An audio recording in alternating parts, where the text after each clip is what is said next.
Hi friend, video देखा ही है। Title block में हमने लिखा है प्रोसेस पाइपिंग ब्रांच कनेक्शन। उसके बारे में आज हम लोग डिस्कस करेंगे। जो एक्चुअली प्रोसेस पाइपिंग में ब्रांच कनेक्शन होता क्या है, इसके बारे में थोड़ा जानकारी हम लोग इस वीडियो से निकालेंगे। जैसे कि ये ब्रांच कनेक्शन है, प्रोसेसिंग पाइपिंग का ब्रांच कनेक्शन है। इसके बारे में जो इंजीनियरिंग कंस्ट्रक्शन फील्ड में जो पाइपिंग रिलेटेड जो काम करते हैं, फोरमैन, सुपरवाइजर, इंजीनियर्स, फैब्रिकेटर, जो फैब्रिकेशन होता है, इसके बारे में ब्रांच कनेक्शन के बारे में कुछ नॉलेज होना चाहिए। जैसे कि हमारा कितना इंच का पाइप है, इसमें कितना इंच का ब्रांच लगाना है, किस टाइप का ब्रांच लगाना है। और जैसे कि टाइप में ब्रांच बोले कि तो इक्वल टी आएगा कि रिड्यूसिंग टी, और ब्रांच बिल्ड में विथ रेनफोर्स पेड पैड, बिल्डोलेट, सबकोलेट, थ्रेडोलेट और बिल्डिंग बूस्ट, किस टाइप का ये ब्रांच लगाना है हमको। ये हमारा प्रोसेसिंग पाइपिंग ब्रांच कनेक्शन के ग्राफ से हम लोग को पता चलता है। तो ग्राफ देखने के लिए हम लोग आज सीखते हैं। बिना टाइम वेस्ट किए हुए चलते हैं हम वीडियो की तरफ। सबसे पहले यहाँ पे हम लोग देखते हैं region 1, region 2, region 3, region 4, region 5। हमने यहाँ पे सब रीजन को राइट किया है और यहाँ पे ग्राफ में भी रीजन के बारे में लिख दिया है। ठीक है, जैसे जैसे कि रीजन 1 में ओनली इक्वल टी टी आएगा। ये जितना व्हाइट कलर का देख रहे हैं, इसमें रीजन 1 में इक्वल टी ही एक हेडर में ब्रांच लगा सकते हैं। और जितना ये केसरिया कलर देख रहे हैं, इसमें रीजन 2 में रिड्यूसिंग टी ही लगा सकते हैं, दूसरा कनेक्शन इसमें ब्रांच नहीं आएगा। और रीजन रीजन 3 में जो डार्क व्हाइट दिख रहा है आपको, उसमें रिड्यूसिंग टी और branch weld with reinforcing pad के साथ लगा सकते हैं। और रीजन 4 में वेल्डोलेट और branch weld with reinforcing pad के साथ यूज कर सकते हैं। और रीजन 5 में इसमें वेल्डोलेट, सर्कुलेट, थ्रेडोलेट और वेल्डिंग बूस्ट लगा सकते हैं। चलिए फ्रेंड, सबसे पहले हम लोग ये समझते हैं हेडर और ब्रांच किसे कहते हैं।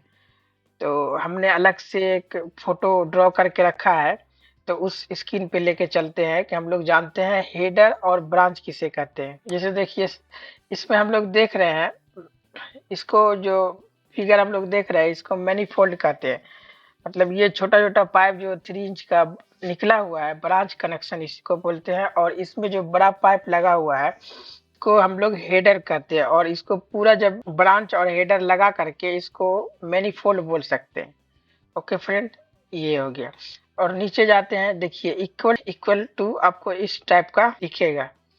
और रिड्यूसिंग टी इस टाइप का, जिसका ब्रांच कनेक्शन और जो ब्रांच कनेक्शन छोटा होगा और मैन कनेक्शन बड़ा होगा, उसको रिड्यूसिंग टी कहते हैं। और branch weld with reinforcing pad, ये जो आप देख रहे हैं, इसमें ब्रांच में एक रेनफोर्सिंग पैड लगाना पड़ता है। ये हाई प्रेशर लाइन के लिए यूज किया जाता है। और वेल्डोलेट, सर्कुलेट, थ्रेडोलेट और वेल्डिंग बूस्ट, ये वाला फिगर आप लोग को दिख रहा है, ये इसको हम लोग वेल्डोलेट बोलते हैं। ये वाला थ्रेड दिख रहा है, इसको हम लोग थ्रेडोलेट बोलते हैं। और ये जो दिख रहा है, ये सर्कुलेट बोलते हैं, जिसके अंदर सर्किट टाइप का वेल्डिंग होगा। अब ये देखिए, वेल्डोलेट, सर्कुलेट, थ्रेडोलेट, ये हाई प्रेशर लाइन के लिए यूज करते हैं हम लोग। और इसको एक तरह से हम लोग ये भी बोल सकते हैं, इसमें रेनफोर्समेंट पैड की जरूरत नहीं होती, क्योंकि ये जो है सेल्फ रेनफोर्समेंट पैड है, वेल्डोलेट, सर्कुलेट, थ्रेडोलेट। और ये सब जो छोटा छोटा सर्कुलेट, थ्रेडोलेट, वेल्डोलेट जो यूज करते हैं, जैसे कि ये थ्रेडोलेट यूज किए, कहीं पे हम प्रेशर इंडिकेटर लगाते हैं, इंस्ट्रूमेंट गेज, उसके लिए हम लोग सर्कुलेट लगाते हैं। चलिए फ्रेंड, अब हम लोग ग्राफ देखने के लिए सीखते हैं किस तरह से।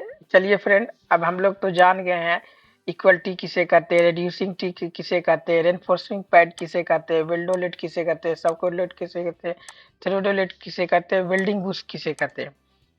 तो अब हम लोग चलते हैं ग्राफ रीड करने के लिए, समझते हैं एक्चुअली ग्राफ कैसे रीड करेंगे। मतलब कि कितना इंच का ब्रांच हेडर कनेक्शन रहे, कितना इंच का हेडर कनेक्शन रहेगा, जो कितना इंच का ब्रांच कनेक्शन हम लोग उसमें लगाएंगे।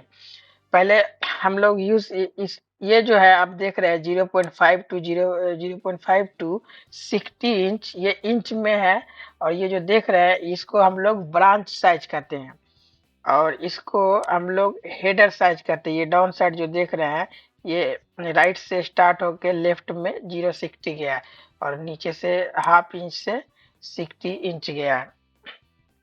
सबसे पहले अगर हमारा हेडर हाफ इंच का है तो हमको जो है वो हाफ इंच का उसमें इक्वलिटी ही लगा सकते हैं, ना ही उसमें लगा सकते हैं हम लोग रिड्यूसिंग टी, और ना यूज कर सकते हैं वेल्डोलेट, और ना यूज कर सकते हैं रेनफोर्सिंग पैड।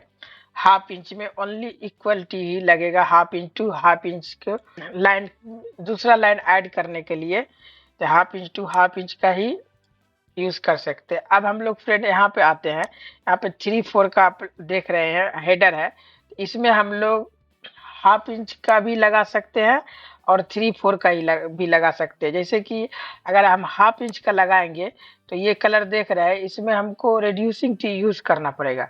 अगर हमने सेम 3/4 का लगा दिया, ये लाइन 3/4 का लाइन हम यूज कर दिया, तो हमको इक्वल टी यूज करना है। जब भी हम एक, जैसे कि हम यहाँ पे बताएं, यहाँ पे equal T half inch use करेंगे, जहाँ पे हम यहाँ पे आपको बॉर्डर दे देते, ये हाफ इंच जो है यहाँ पे एक स्टेप के हाफ इंच, और हाफ इंच से बड़ा नहीं यूज कर सकते हम से, क्योंकि हेडर से बड़ा ब्रांच कभी नहीं यूज कर सकते। सेम यूज कर सकते हैं लेकिन बड़ा यूज नहीं कर सकते। इसी तरह अगर हम लोग 3/4 में जाते हैं तो 3/4 में रिड्यूसिंग टी यूज करेंगे, उसके बाद एक स्टेप जाएंगे इक्वल टी यूज करेंगे 3/4 का। Okay friend, next same process. अब हम अगर यहाँ पे 1 इंच का ब्रांच, सॉरी 1 इंच का अगर हम हेडर लगाते हैं तो हाफ इंच का हमको रिड्यूसिंग टी लगाना पड़ेगा। फिर अगर 3/4 का हम इसमें लगाएंगे ब्रांच कनेक्शन, तो हमको यहाँ पे रिड्यूसिंग टी ही लगाना पड़ेगा। अगर फिर हम 1 इंच का अगर हम जाते हैं तो हमको इक्वल टी लगाना पड़ेगा, जैसा आपको हम दिखा रहे हैं फ्रेंड। इस टाइप से हम लोग ग्राफ रीड करते हैं।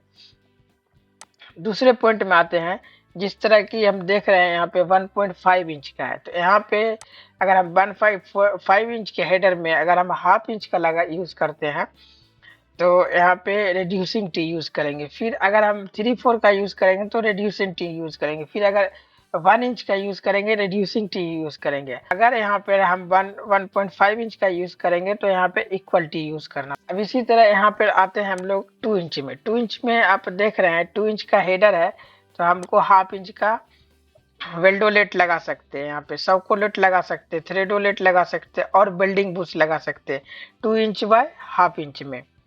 और फिर सेम प्रोसेस में आप 3/4 जाइएगा तो सेम लगा यूज कर सकते हैं, वेल्डोलेट, सौकोलेट, थ्रेडोलेट, बिल्डिंग बुश।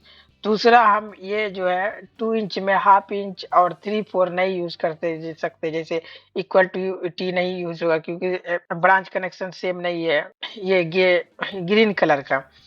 तो अब हम लोग अब ऊपर बढ़ते, जैसे कि यहाँ केसरिया कलर में ऊपर एक स्टेप गए 2 इंच बाय 1 इंच, यहाँ पे अब रिड्यूसिंग टी यूज कर सकते हैं, यहाँ पे वेल्डोलेट यूज नहीं कर सकते हैं, तो यहाँ पे भी रिड्यूसिंग टी यूज कर सकते हैं। और फिर इसके ऊपर गए तो यहाँ पे इक्वल टी यूज कर सकते हैं। फिर उसी तरह हम लोग 3 इंच में जाते हैं, 3 इंच में जाते हैं तो हाफ इंच यूज करते हैं, फिर उसके बाद 3/4 यूज करते हैं, फिर उसके बाद रिड्यूसिंग टी आ जाता है 1.5 इंच का, फिर अगेन आ जाता है 2 इंच का रिड्यूसिंग टी, फिर 3 इंच का इक्वल टी। इसी तरह फ्रेंड जितना भी अब इतना ग्राफ बना हुआ है अप टू 60 इंच, अगर हम बताने लगे कंटिन्यू तो इस तरह से वीडियो लंबा हो जाएगा। इसके लिए इसी तरह friend 4 inch, 6 inch, 8 inch, 10 inch, 12 inch, 14 inch, 3 inch, 3 inch, 20 inch, 4 inch, 3, 6 inch, 40 inch, 2 inch, 8 inch, 6 inch, 60 inch. Thank you friend, ये वीडियो आपको पसंद आया होगा। चलिए मिलते हैं नेक्स्ट वीडियो में। Thanks for watching.